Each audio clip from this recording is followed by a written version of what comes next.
ఆంధ్రప్రదేశ్ రాజకీయాల్లో 2029 ఎన్నికల వేడి అప్పుడే మొదలైందా? ఎన్నికలకు ఇంకా 2 ఏళ్లకు పైగా సమయం ఉన్నప్పటికీ అధికార ప్రతిపక్ష పార్టీల్లో రాజకీయ వ్యూహాలు వేగంగా పుంజుకుంటున్నాయి. ముఖ్యంగా రాయలసీమ కేంద్రంగా రాజకీయ సమీకరణాలపై చర్చ మొదలైంది. జగన్ ఇప్పటికే 2029 రాజకీయ వేదికకు కసరత్తు ప్రారంభించారా? కూటమి ప్రభుత్వం మాత్రం తమ పట్టు నిలబెట్టుకునేందుకు వ్యూహాలు రచిస్తోందా? అసలు ఏపీ రాజకీయాల్లో ముందస్తుగానే హీట్ పెరగడానికి కారణమేంటి? ఈ ప్రత్యేక కథనంలో చూద్దాం.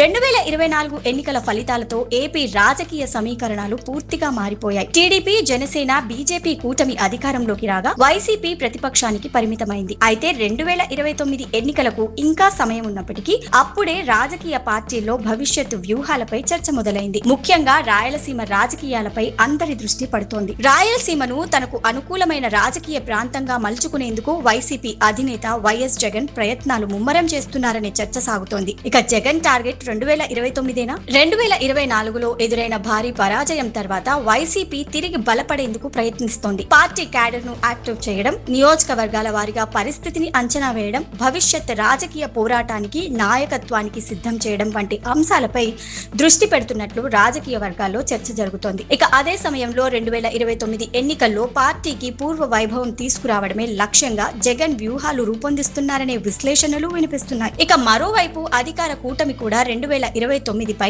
ఇప్పటి నుంచే దృష్టి పెట్టాల్సిన పరిస్థితి ఉందని రాజకీయ పరిశీలకులు చెబుతున్నారు. ప్రభుత్వ పాలనతో పాటు పార్టీ సంస్థాగత బలోపేతం, క్యాడర్ ను సమన్వయం చేయడం, రాబోయే స్థానిక సంస్థల ఎన్నికల్లో ఆధిపత్యం సాధించడం వంటి అంశాలు కూటమికి కీలకంగా మారనున్నాయి. టీడీపీ, జనసేన మధ్య సమన్వయం కూడా 2029 రాజకీయాల్లో ప్రధాన అంశంగా మారే అవకాశం ఉంది. చంద్రబాబు నాయకత్వం, పవన్ కళ్యాణ్ ప్రభావం, యువ నాయకత్వంగా నారా లోకేష్ పాత్ర, ఇవన్నీ వచ్చే ఎన్నికల సమీకరణాల్లో కీలకంగా మారొచ్చనే అంచనాలు ఉన్నాయి. సాధారణంగా ఎన్నికలకు కొన్ని నెలల ముందు రాజకీయ పార్టీలు వ్యూహాలకు పదును పెడతాయి. కానీ ఈసారి పరిస్థితి అందుకు భిన్నంగా కనిపిస్తోంది. 2024 ఫలితాల తర్వాత ప్రతి పార్టీకి వచ్చే ఎన్నికలే కీలకంగా మారాయి. అధికార కూటమి తమ విజయాన్ని కొనసాగించాలని చూస్తుంటే వైసీపీ గత పరాజయాన్ని అధిగమించి తిరిగి బలపడాలని ప్రయత్నిస్తోంది. ఇక రాయలసీమతో పాటు కోస్తా, ఉత్తరాంధ్ర ప్రాంతాల్లోనూ పార్టీ బలాబలాలను అంచనా వేసుకుంటూ ముందుకు వెళ్లే పరిస్థితి కనిపిస్తోంది. 2029లో ఎవరు అధికారంలోకి వస్తారన్నది ఇప్పుడే చెప్పడం సాధ్యం కాదు.